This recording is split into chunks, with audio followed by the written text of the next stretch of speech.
Hello, my name's Louisa Stone and I'm the Operations Director in the UK for NewDay United.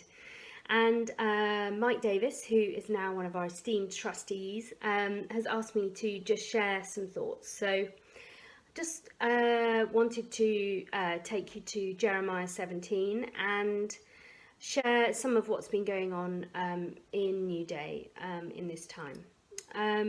With so much that seemed so solid and so unchangeable, changing all around us, we could feel insecure and shaky, and all the things that we cling to, that we rely on, such as seeing family and friends, are disappearing in this time. And in NewDay, we have had to pause all of our programs that were thriving, were doing really well, and we had great plans for.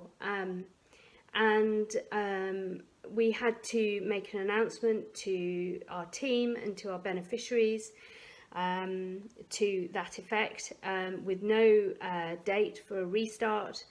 It was an incredibly tough time to do that. There were people who were asking us where they would get their next meal from, because we were where they got their food from. And it took us a few days to get our heads around that, to get our heads around COVID-19, and to see what we could do and what we couldn't do. And we were hearing lots of bad news, obviously, on the news, but in and amongst, we were hearing really amazing stories, such as gangsters in the townships that we were working in coming together and calling a truce, and working for aid relief agencies to help deliver food and essentials. So there were amazing things coming out of this, as well as the difficult things. And then we heard that a local church was producing food parcels for their beneficiaries, and that they would happily sell some to us for a very low margin. So we started to think about how we could feed our team and our beneficiaries in this time. We've added in discipleship materials, a kids activity pack, some official COVID-19 guidance, and for our team members, a gig of data so that we can keep in touch with them and check in on them and motivate them and pray for them and care for them in this time. So we knew this was going to be expensive, so we set about a social media plan and campaign and did a skipping challenge. So we have been challenging people to skip for 1 minute, tag 5 friends and donate 10. Thank you, Mike, and thank you anyone else who's done it. It's amazing because people are getting on board with this, and food parcels are being delivered and families are being fed.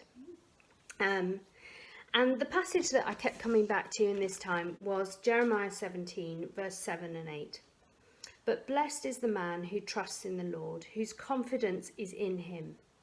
He will be like a tree planted by the water, that sends out its roots by the stream. It does not fear when the heat comes. Its leaves are always green. It has no worries in a year of drought, and never fails to bear fruit. It never ceases to amaze me that God chooses to work through us to accomplish things that he could do so much quicker and so much better, but he does. And he calls us in this passage to put our trust in him, and he will, through that process, bear new fruit. And the drought in that passage for me is the news, and the focus on the negativity and the bad news and the sadness and the mourning in this season. But where do we put our hope and our trust and our confidence as Christians? In this tough time, he is saying, in times of drought, you will still have green leaves. You will still produce fruit, because you are being nourished by the stream, by the living stream of fresh water.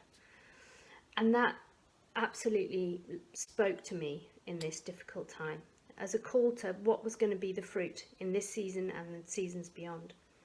So I just pray that as you rely on God's watering and nurturing in this season, that you will see fresh shoots and fruit, not just for future seasons, but now, right now, in this time. And I just pray that God's kingdom will come in your lives, and that His will be done through you. And yeah, I just pray that blessing over you, that His will be done through you. Amen.